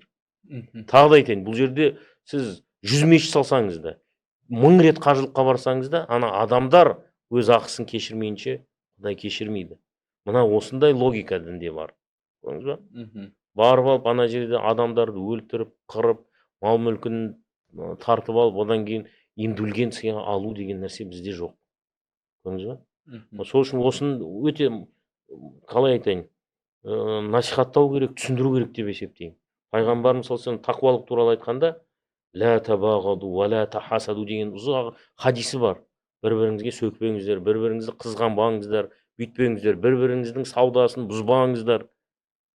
Содан кейін осының бәрін айтып келеді да, ат-тақуа хахуна ва куну ибадаллахи ихвана. Ей Алланың пенделері, бауыр болыңдар бір-біріңе. Ат-тақуа хахуна, тақуалық осы жерде деген. Бір-біреуіңді қызғанбауда, бір-біріңізге қиянат жасамауда, бір-біріңіздің ақысын жемеуде. Тақуалық осы нәрседе де 3 рет айтады. Содан кейін Аллахумма шхад, мен жеткіздім бе дейді, халықтан сұрайды. Я жеткіздім дегенде, я Алла куә бола көр дейді. Көрдіңіз бе? Сондықтан Құдай ақысы ол маңызды, оны адам орындау керек, бірақ кісі ақысында жемеу керек, пара алмау керек, бұл айтқанда қиянат жасамау керек, біреудің өміріне, біреудің мал мүлкіне, ар намысына ешқандай зиян келтірмеу керек. Бұл діннің ұстанымы. Мына Карен Армстронг дедіңіз ғой, Поле крови деген дін кітабында айтады, абсолютное ненанесение вреда. Бұл діннің мақсады. Ешкімге зиян келтірмеу. Сол үшін пайғамбарымыз саллаллаху алейхи ва саллям ля дарара ва ля дирара фил ислам деген атақты хадисі қазір ислам құқығының ережесіне айналды. Исламда біреуге зиян беру жоқ, және келтірілген зиянға қарсы қарымта өз бетінше зиян қайтару жоқ дейді да. Оны зиянды қайтаратын болсам, тиісті өкілетті органдар арқылы. Біреу маған зиян келтірді ма, мен барып, мен самосуд жасай алмаймын. Мен белгілі құзыретті мекемелер бар, мемлекеттік сот жүйесі бар, тағы сол арқылы өз зиянымды, өз шығынымды өндіріп алу керекпін. Бұл ислам құқығындағы қағида, кәдімгідей ереже, принцип болып есептеледі. Армстронгтың Our Religions дейтін, діннің жолы дейтін кітабында сол переживанияны алға шығаратын. Бірін-біріне адамдардың қарайласуы, ел болып, мемлекет болып құрылуы деген сияқты мәселе барлық діндегі тоқайласатын бір алтын ортасы дегенге келтіреді. Тіпті Құлия аюхал кафирун дейтін, кафирун деген сүре бар, сода ләкум дүйникум уәлия дин деп айтылады. Бұл жерде менің дінім өзімдікі, сенің дінің өзіңдікі. Өте дұрыс. Осы біздің діни толеранттықтың негізде осы жерден шығады да. Қазақ айтады, өзін сыйламаған өзгенің бетін шиедей қылады дейді. Бізде осы бір діни толеранттықтың немесе осындай бір өзіңізде бір подкасттарыңыз айтып жүрсіз, плюрализм қазір пайда болып жатыр, басқа болып жатыр. Осы кездегі біздің діни толеранттықтың негізі қайда болу керек дәл қазір? Адамдар бірін-бірін сыйлауды, құрметтеуді, ол діни, оның ұлттық, басқа да сипатына қарамай бірін-бірін сыйлау үшін не жетпей жатыр қазір бізге? Жалпы қоғамда оқшаулану, бір жағынан жаһандану болып жатыр, екінші жағынан урбанизация жүріп жатыр. Бәріміз үлкен қалаларда өмір сүріп жатырмыз, 1 миллион халық. Бірақ сонымен қатар адам жалғыздықты сезінуде. Содан жалпы мына өшпенділіктің деңгейі, агрессияның деңгейі өсіп жатыр. Бұл енді психологтардың жұмысы деп есептеймін. Енді батыс әлемі бұдан өтті. Оларда жаппай психологияға өту үрдісі болып, әлі де жалғасып жатыр. Мәселе болған кезде адамдар сол психологтарға жүгінеді. Себебі бір жағынан үлкен урбанизацияға ұшырап жатырмыз, бірақ сонымен қатар адам жалғыз болып қалып жатқан секілді. Немен жалғыз? Осы гаджеттермен. Кәдімгі шынайылығы виртуалды шынайылыққа айналып кетті. Көрдіңіз бе?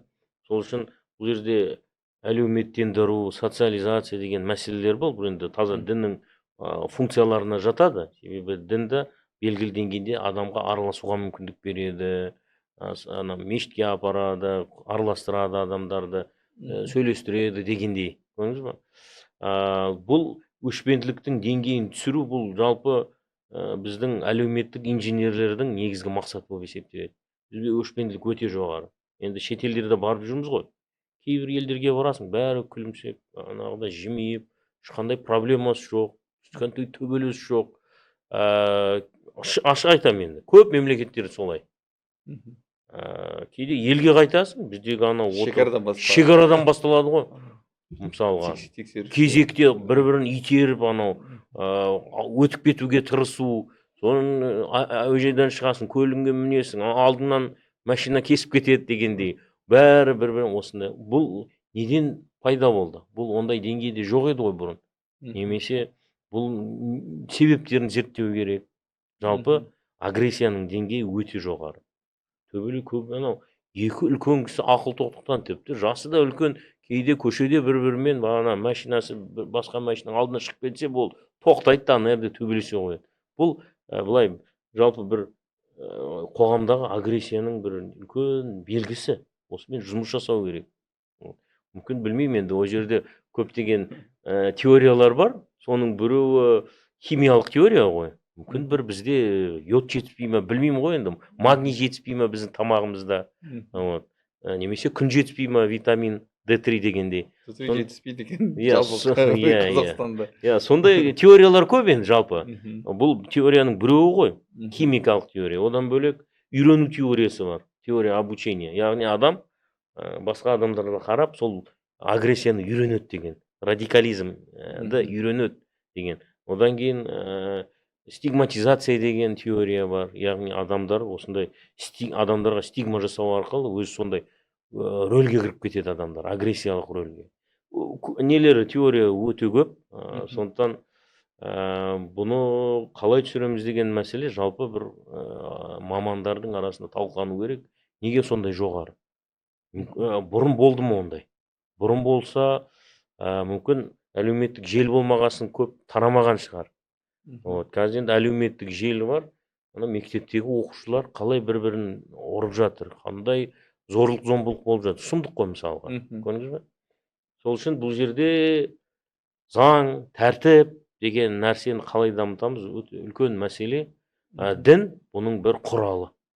Дін осы әлеуметтік дерттердің алдын алудағы өте мықты құралдың бірі.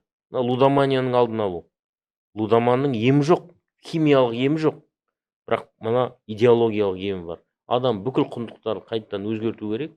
Ол дін арқылы емдеу мүмкін оны. Наркоманды да солай. Маскүнемді да солай, мысалға. Енді әлемде жемқорлық үшін қылмыскерлерді атып жатқан мемлекеттер бар. Бірақ жемқорлық тоқтап жатқан жоқ. Демек, мәселе тек жазада емес, мүмкін санада шығар. Сол санамен жұмыс істеуде дін өте мықты құрал болып есептеледі. Көрдіңіз бе? Жалқаулық бар. Андай жетістікке өте бір қысқа жолмен жету, ана қаржы пирамидасына кіріп кету, алаяқ умра фирмаларына алдану секілді, анау жетістікке қысқа бір өте жеңіл жолмен жету деген нәрсе негізінде Құрандағы суннатулла. Жұмыс жасамай, сондай бір фаталистік көзқарасқа, енді магиялық ойлану да деп оны айтады. Біз енді магиялық ойланудың алдын қалай ала аламыз? Соны да ойлау керек секілдіміз. Ұлттық аударма бюросында Оксфордтың ислам философиясын аудардық. Сонда ислам ғұламаларының керемет ойлары бар. Сонда Яхия бин Ади дегеннің мынандай пікірі бар. Енді бізде аяттар бар, жаңағы үмбеттерім көптігімен мақтанайын деген сүнде хадис бар дейді. Немесе аяттар келеді, жаңағындай жұп қылып жараттық, көбейіңдер деген. Енді осыған қарсы пікір айтып жатыр, енді нақ ғұлама ғой. Дұрыс дейді. Құдай тағаладан дәргей бар, яғни сендер қосылыңдар деді. Бірақ енді осы ер мен әйел қосылып, осыдан туған ұрпақ, кемі патша, әкім, ғалым, тым құрығанда дейді, біреуге пайдасы тиетін адам болмаса дейді, бағана екеуіңнің қосылып құрған отбасыларың қылмыс саналады. Яғни біздегі тәрбие мәселесі қалай болып жатыр қазір? тәрбие мәселесі Бұның ақсап барлығы жатыр. келген кездегі осының Иә. барлығына біздің қоғамның бағана агрессияның барлығы да көріп отырсың бағана психологтарға барлығы жаппай эзотерикалық кітаптар оқып кеттік. Иә. Коучтардың сөздерін тыңдап кеттік. Тіпті қазір жанат бақыт деген де бір феномен пайда болды. Көріп отырсың біздің тікелей Иә. әріптесіміз біз ондай жолға да қимайтын едік мысалы үшін. Ол феномендер неден шығып кетті мысалы үшін? Және ол соның бір түс көруі немесе кезінде түсінікті магнетизм болды, спиритуализм деген сияқты әртүрлі нәрселер болды ғой. Жаңағы бір әруақтармен сөйлесу деген сияқты да телепатиялар жасалатын болды. 20-шы ғасырдың басында өтіп кеткен нәрселер бізде енді өтіліп жатыр да. Ол батыс қоғамында өтіп кеткен шығар, бірақ біздің қоғамда бір осындай бір діни не болмағаннан кейін бе екен, әлде осы мысалы үшін осы жақынат бақыт феноменін қалай түсіндіріп бере аласыз? Жалпы 90-шы жылдары болсын, бізде мына білім беру жүйесі өте қатты әлсіреді. Оны ашық айту керекпіз. Әртүрлі эксперименттер жүргізілді. Тіпті оқу бағдарламаларының ішіне әртүрлі эзотерикалық көсемдердің пәндері енгізілген болатын. Бұл жерде бұл эзотерикамен бірінші элита ауырды, халық емес. Саи бабаға бірінші барған элита. Кешегі Глобаға 200 мың доллар берген ол элита, халық емес. Көрдіңіз ба? Өзін-өзі тану деген. Өзін тану бар, Саи баба деп бар, сосын анау кім еді, анау Сибирьде жүгіріп жүрген бір адам бар еді. Есімде де жоқ қазір. Міне осы эзотерикамен, оккультизммен бірінші ауырған элита. Әртүрлі анау шетелдік звездочеттарды әкелген, әртүрлі сиқыршыларды әкелген, әртүрлі анау оккульттық практикаларды алып келген бұл элита. Көрдіңіз ба? Әлі күнге дейін ол звездочеттар жүр. Әлі күнге дейін біздегі ана бұрынғы министр қылмыс жасағанда, ол бірінші жедел жәрдемге звондаған жоқ, ол ана көріп келге звондады бірінші. Рас, иә. Бұл элита, көрдіңіз ба? Халық сол элитаға қарайды. 200 мың доллар анаған беріп жатыр. Оны бәрі біледі енді элитаның арасында. Көрдіңіз ба? Сол үшін халыққа осы Глобаны да, осы Саи бабаны да, осы жедел жәрдемге емес, көріп келге звондауды да үйреткен элитамыз. Көрдіңіз ба? Халық көреді, мына жетістікке жетті, қандай жол? Ол анаған барады екен, мынаған барады екен, Саи бабаға барады екен, Индияға, ашрамға барады екен. Сонымен бәрі осы жетістіктің жолы осы екен ғой деп эзотерикаға жаппай бет бұрды. Эзотерика исламда көп жағдайда сүнни мазхабтар тұрғысынан ол сиқыр болып есептеледі, харам болып есептеледі. Құдай қасиеттің киенің иесі Құдай, анау жұлдыздарды киелендіру, қасиеттендіру, цифрларды қасиеттендіру, киелендіру, түсті қасиеттендіру, оның бәрі исламдағы жоқ нәрселер. Түс адамның өзіне дәлел бола алады. Бұл бүкіл ақида кітаптарында жазылады. Түс тек қана соны көрген адамға ғана дәлел. Екінші адамға ол норма болып қалыптаспайды. Мен түс көрдім, сен бүйту керексің деп айтылса, ол ислам дініне қатысы жоқ. Түс жалпы басқа адамдар үшін білім жолы емес. Эзотерика білім жолы емес. Көрдіңіз ба? Сол үшін білімнің әлсіреуі. Көптеген не болды бізде? Эксперимент болды. Мектеп оқулықтарының ішінде неше түрлі нәрселер болды. Көрген шығарсыз енді. Әртүрлі әншілердің өлеңдері болды. Неше түрлі текстер болды. Көрдіңіз ба? Осының бәрін эксперимент. Сол үшін бұл жерде халықты ақмақтандыру деген тема бар. Көрдіңіз ба? Баяғыда Лев Толстой айтқан ғой. Биліктің күші ол халықтың надандығында, биліктің күшінің өзінде емес. Көрдіңіз ба? Сол үшін бұл эзотерикаға талапты, спросты қалыптастырған ең әуелі элита болды. Сол үшін Құранда мутрафуха деген нәрсе бар. Бір халықтың бұзылуы тікелей элитаға қатысты. Бұл Құранда жазылған. Истеблишментке байланысты. Көрдіңіз ба? Истеблишмент қалай жүрсе, элитасы қалай жүрсе, халқы да солай жүреді. Ал енді сіз Саи бабаға барып жатсыз, анау көріпкелге ең жоғары лауазымда отырған тұлғаларың звездочеттарға бәленбай жүздеген мың доллар беріп отырса, көріпкелге звондап отырса, қылмыс жасаған кезде, жедел жәрдемге емес, тағы да айтайын, полицияға емес, көріпкелге звондап отырса, одан не хайыр күтеміз біз. Сондықтан бұл жерде жалпы дағдарыс бар секілді, ислам мейлінше білімді қолдайды, ғылымды қолдайды, эзотериканы, оккультизмді насихаттап жүрген жамағаттарды қолдамайды. Эзотериканы ең көп ислам әлемінде таратқан батыния деген бір үлкен ағым бар. Ол енді шииттік исламда көбірек, сунниттік исламда да бар. Батыниялар. Өкінішке орай өте үлкен зиян келтірді ислам әлемінде. Ал енді бұрынғы ғалымдарда толеранттылық өте жақсы болды.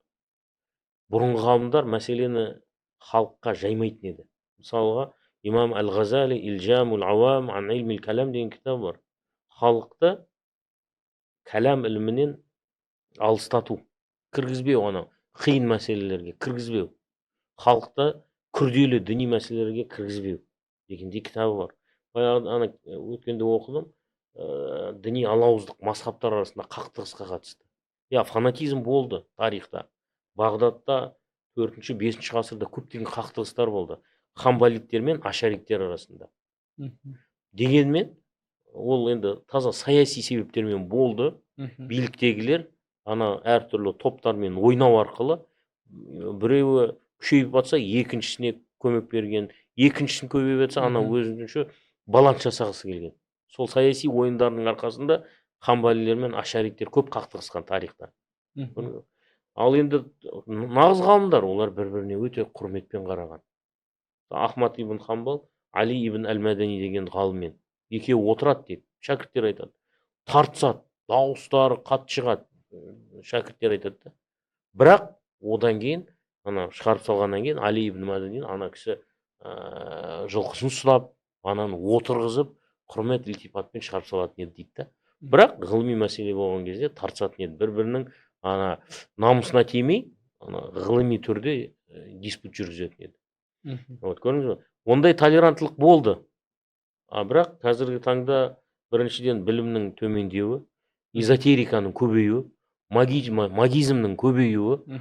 Мен сізге айтайын, кейбір ислам әлемінде жамағаттар бар, дүние білімін қатты меңгерген, профессор болып жүр, бірақ оккультизмнің практикаларын жасап жүр. Оны бірнеше подкастта айттым.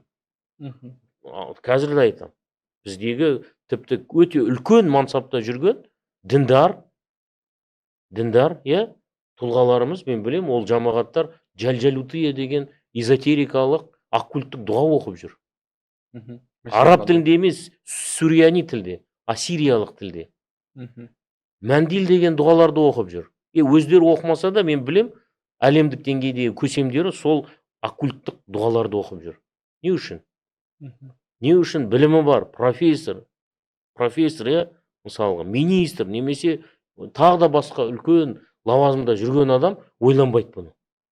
Мен мынандай жамағаттан не алдым, бірақ бұл жамағат осында оккульттік практикалары, тәжірибелері, зікірлері бар екен. Көрдіңіз бе? Сол үшін бұл жерде үлкен проблема. Бұны мен кәдімгі әшкерлеп күресу керек. Мен ислам танушылар артынан айтып отырмын. Осындай практикада жүрген кісілер болса, оны тоқтату керек. Оны жайған кім болса болсын. Себебі ислам дінде оккультизмде жол жоқ. Бағанағыда әртүрлі джифр, әртүрлі рәміл, әртүрлі хуруфия, худдамия деген нәрсе бар. Енді оның бәрі ана эзотерикалық кітапта бар, жынды өзіне бағындыру секілді нәрселер. Мына осымен худдам тағайындау деген бағанағы дұғаларда бар. Әлемдік көсемдері бұны оқып жүр эзотерикалық тұрғыдан. Сол үшін жалпы эзотериканың алдын алу үшін насихат жүргізу керек. Кез келген мысалға сунниттік ақида кітабына қарасаңыз, ол жерде эзотерикаға жол берілмейді, оккультизмге жол берілмейді, сиқыр, магизм секілді нәрселерге жол берілмейді. Бірақ тағы да айтып кетейін, біздегі бұның жолын салып кеткен элитаның өкілдері. Саи бабаға, ашрамдарға барып жүрген, бағанағыдай неше түрлі тұлғаларды алып келіп, оларға 100 мыңдаған доллар беріп, бәленбай таратқан, оның бәрін қарапайым халық емес. Элита болды өкінішке. Ол қарайды, элита, мынандай нәрсе жасап жатыр екен. Бұл жетістікке жетудің қысқа жолы екен деп, халықта еліктейді өкінішке қарай. Бірақ бұның ақиқатын, бұның сущность, суть дейміз ғой, халыққа жеткізу керек. Дінмен ешқандай қатысы жоқ бұл жерде. Мгм. Көрдіңіз ба? Қандай болашақпен оқып келсе де тағы да айтайын. Мгм. Адам көріп келге звондап жатыр. Жедел жәрдемге, білімге, тәжірибемен дәлелденген медицинаға емес, көріп Мгм. келге звондап жатыр да.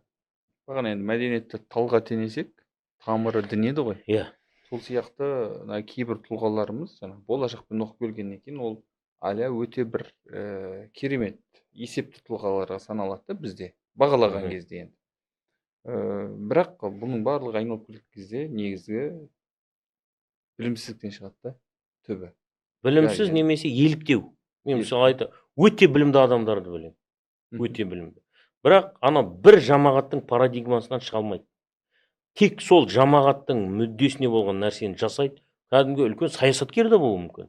Мгм. Бірақ жазып жатқан постынан көрем мен ана. Жамағаттың мүддесін постынан Идеологиясы. көріп отырамын. Мгм. Анау жасап жатқан іс-әрекеті, жасап жатқан олимпиадасынан, жасап жатқан шарасынан бәрінің анау басқа елдерде болып кеткен шаблонның, жамағаттың шаблондарын көріп отырамын да. Мгм. Кішкене анау жамағаттың шаблонынан шығуға болады ғой. Мгм. Неге дәл соны сен копия жасайсың? Не басқа жамағат, сен дардай мысалға депутатсың, немесе дардай тағы да басқа үлкен тұлғасың.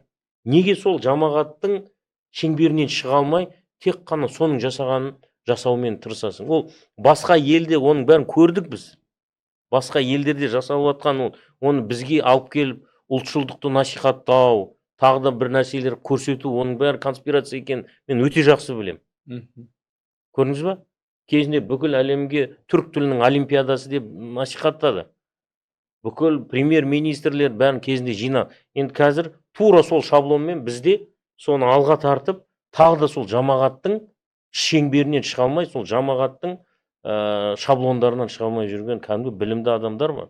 Идеологиясын тықпалап. Иә, сол абисінің сөзінен шыға алмайды, шейхінің сөзінен шыға алмайды, басқа бір нәрсені қабылдай алмайды, басқа бір нәрсені біреу айтып жатса оған қарсы шығады, керек болса өлтіреді, шеттетеді.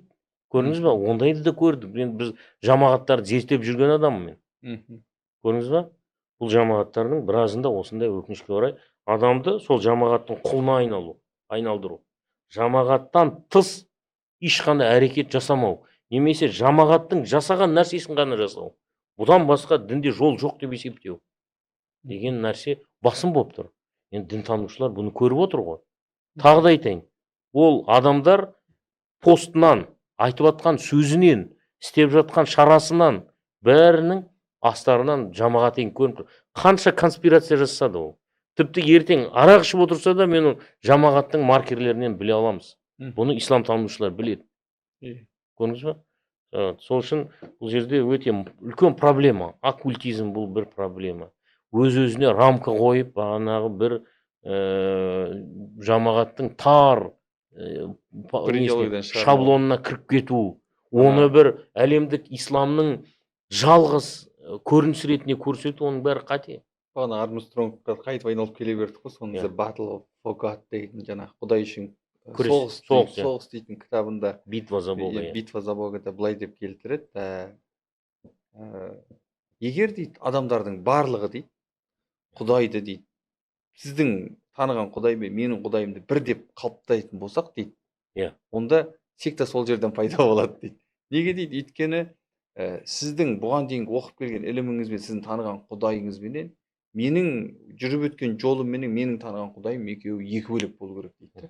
Әркім егер бірдей қылып танатын болса, бағанағындай ол нақты секта сол жерден шығады дейді. Енді мына мәселе ғой, мынау біздің медреседегі не оқытып жатыр деген мәселеге енді сіз тікелей бағана сотталғандармен де жұмыс жасап жүрсіз, және медреселерге де тікелей араласып көріп те жүрген шығарсыз. Мысалы үшін Стамбулды алған Мехмет Фетихті білесіз ғой, яғни Фатих Сұлтан Мехметтің соны алған кезде сол жерде оқылып жатқан зайырлы кітаптарды, ілімдерді алып тастайды ғой енді.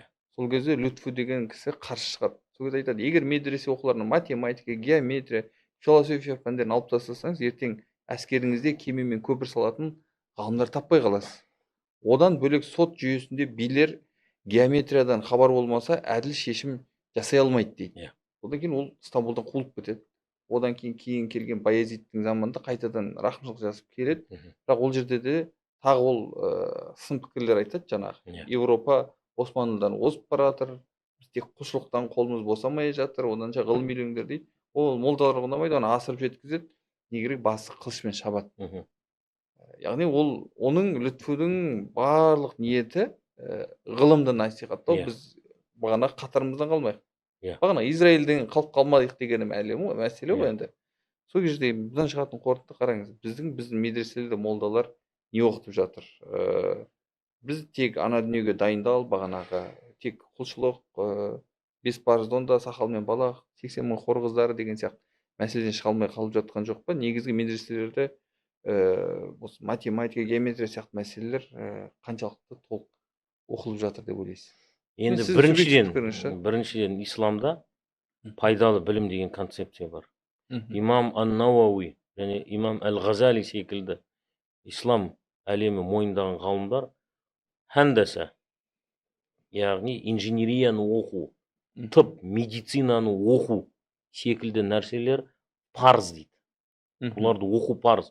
Себебі бұл екі мамандық болмаса тіршілікке өте үлкен зиян келеді. Сол үшін медицинамен ажап дейді, ғажап дейді, медицинамен хандасаны үйрену ол міндет дейді.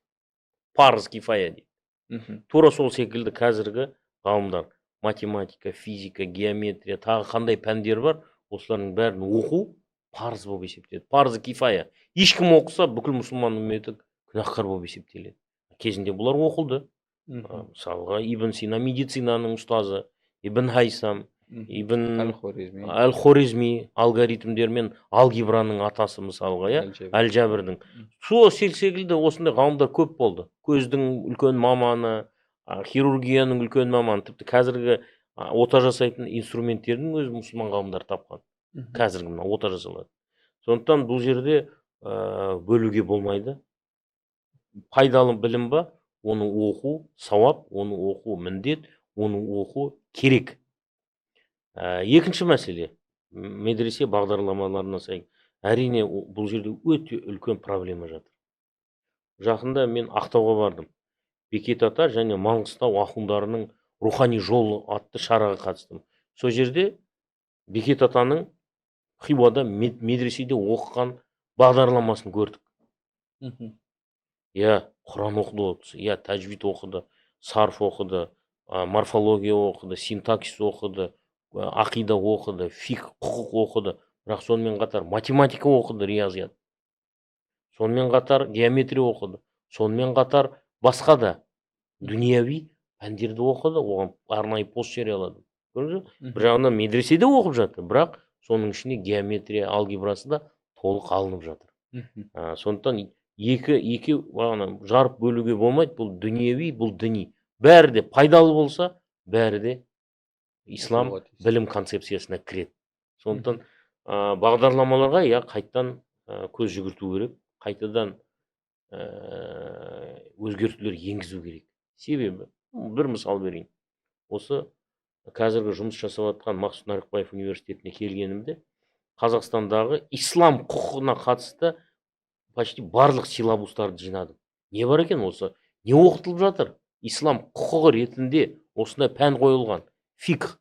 Бұда не оқытылып жатыр деп қарасам, медресесі де, университеті де дәрет, намаз 1-ші жыл, 2-ші жыл ораза, зекет, 4-ші жыл қажылық пен отбасыға қатысты кейбір мәселелер, кейбір жағдайда мирас ілімі, және қазіргі соңғы жылдары қосылды ислам қаржысы. Міне осы мәселелермен шектелген. Қалған нәрселер қамтылмаған. Қайтадан басымдылық 80% дерлік сол жоралы құлшылықтың ар жағы бер жағында. Кісі ақысы, муамалат қайттан тыс қалуда. Көрдіңіз бе? Пайғамбар мысалы айтқан, жалдамалы қызметкерге тері қатпай тұрып, кеппей тұрып, ақысын бер деген. Көршіңнің ақысын өте деген. Көрдіңіз бе? Мынау ауфу бил уқуд деп, келісімдерді орында деп Майда сүресінің 1-ші аяты бұйырып тұр. Договорға қол қойдың ба, келісім шартқа, оны орындауға міндеттісің, ол сен парызың. міне осындай нәрселерді оқыту. Ислам құқығының принциптері бар, ислам құқығының методологиясы бар. Сол үшін мәдениет қалыптасады. Қандай құқықтық мәдениет қалыптасады, құқықтық сана қалыптасады. Сол үшін ол бағдарламалардың бәрін қайттан қарау керек. Ол жерде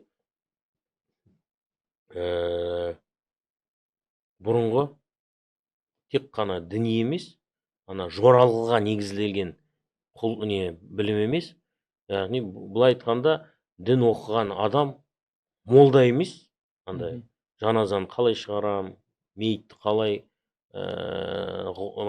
мейітке қалай ғұсыл дәрет алғызам, оны қалай арулайым, қабірдің лақаты қалай болу керек, оны да білу керек. Дегенмен тек қана онымен шектелмеу керек. Бағдарламалар қазір таңда сондай көбінесе ритуалдық қызмет көрсететін тұлғалар дайындап жатқан секілді. Анау кезіндегі тірінің қамын төре, өлінің қамын қожа жейді деген сияқты. Сондай. Сол жаққа кетіп қалған секілді. Ритуалға ғана арналған сияқты. Ритуалға арналған, және ритуалдың да көп жағдайда сол қайтыс болған өлген адамға қатысты ритуал жағы басым, немесе енді сол құлшылық ғибадаттың маңайы. Оны да білу керек, оны қарсы емеспін. Оны да жақсы білу керек.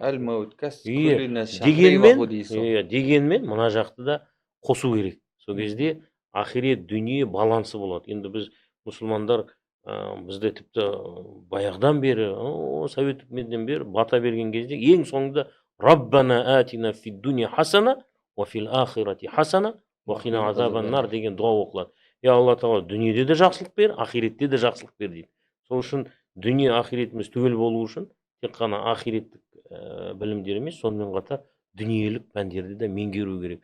Ислам тарихынан Карен Армстронг дедіңіз ғой, дәлелдері өте көп. Білім, жаңа технология меңгермеген үшін ислам әлемінің артта қалуына өте көп куәгерлер бар. Тарихи фактілер бар. Кәпірдің заты деп алмай қойды. Ең біріншісі Гутенбергтің станогы, баспа станогы бар. Мынау бір постында жарияладым. Анвар Аль-Кашмири өзінің Сахих Бухариге жазған шархында айтады, Бұхара әмірі дейді, ғұлама дін ғалымдарынан пәтуа сұрады дейді. Біз мынау қаруды сатып алсақ, мылтық, зеңбірек дегендей нәрселерді сатып алсақ, сол кезде дін ғалымдары жоқ деді. Сахих Бухариде хадистер бар. Садақ ату туралы, найза туралы, садақ ату туралы көптеген хадистер бар. Осы хадистер тұрғанда сен қандай мылтық, қандай пулемет саған. Сонымен тыйым салған дейді Бұхара әміріне. Бұны жазып жатқан анау Индиядағы бір ғалым, Анвар Аль-Кашмири, өзінің Сахих Бухариге жазған шархында. Сол кезде ол ақмақтардың кесірінен дейді, Бұхараны орыстар жаулап алды дейді. Кедергі не бұл жерде? Кедергі бағанағы дін буквалистерінің пәтуалары. Тарихта ондай жағдай көп болған, өкінішке қарай. Сондықтан бұрын пайғамбар саллаллаху алейхи ва саллям басқа өркениеттердің жетістіктеріне ашық еді. Басқа өркениеттің жетістігі бар ма? Оны қабылдайтын еді. Ор қазғызды. Парсы дәстүрі бойынша ор қазғызды Хандақ соғысында. Минбар алып келді, Хабаш елдің азаматтар минбар алып келді. Бұрын басқаша құпия оқиды, минбар алып келді, соны қабылдады. Мына пішілген киім киді Мәдинада, оны қабылдады. Меккеде дәрет сындыруға бір шет жаққа баратын еді, Мәдинада арнайы бір туалет дейміз ба қазіргі, арнайы бір бөлмелер бар екен дегенде, осының бәрін қабылдады. Басқа өркениеттердің, басқа елдердің тәлімі. Тура солай ашық еді. Ислам әлемі басқасының медицинасын қабылдады. Мысалға, үнділердің цифрларын қабылдады. Қазір қолданып жүрген бір арабский цифр дейді, ол негізінде үнділердің цифры ғой. Оған нөлді қосты да қолданды. Барлық басқа өркениеттердің жетістіктеріне ашық еді. Кейін жауып қалды. Ой, мынау харам, мынау аузу билля. Кезінде мен білем, мысалы 15-20 жыл бұрын осындай камераға түсу, ол ислам дағуатына қайшы деп жүрген адамдар қазір өздері подкасттан түспейді. Қазір өздері рилс жариялаудан түспейді. Кезінде мына камера арқылы дінді насихаттау, бұл дұрыс емес, пайғамбар ондай әдіспен дін таратпады деген адамдар қазір осындай рилстен андай не дейді қазір енді стрим дей ма не дейді қазір тікелей эфирден түспейді қазір. Көрдіңіз ба? Рахмет аға, көп нәрсені айттыңыз, бірақ соңғы бір сұрақ қойғым келеді сізге. Құдайдың дәргейіне барғанда не айтасыз? Раббиғфирли хатиәти деген пайғамбардың хадисі бар. Я Алла, кешірім, қатемді кешіре көр. Енді бір өте жомарт кісі болған ғой пайғамбарымыз саллаллаху алейхи вассалам заманында. Өте жомарт. Сол кезде Айша анамыз сұраған ғой, мына кісінің жағдайы қалай болмақ. Сол кезде пайғамбар саллаллаху алейхи вассалам айтады, ол кісі бір ретте болса, Раббиғфирли хатиәти яумаддин. Ей Раббым, мен жасаған қатемді сол ақирет күнінде кешір деп бір ретте айтпады дейді да. Сол үшін сол хадиске сәйкес Раббиғфирли хатиәти яумаддин деген сөзді айтамыз хадиске сәйкес. Құдай бәріміздің қатемізді кешірсін дегендей, пенде болғасын. Рахмет. Бағанағы Стамбулда Топкапыдағы білесіз ғой, исламның үлкен жәдігерлері сақталған. Бұл жерде бұл заттар дүние тұрғанша тұра жақ деп жазылған. Сол сияқты дүние тұрғанша тұрыңыз, аман болыңыз. Бізге осы сұхбатқа келіскені үшін көп рахмет. Әлі алда талай подкасттарда бас қосамыз деген ниеттеміз. Рахмет. Сау болыңыздар. Сау болыңыздар.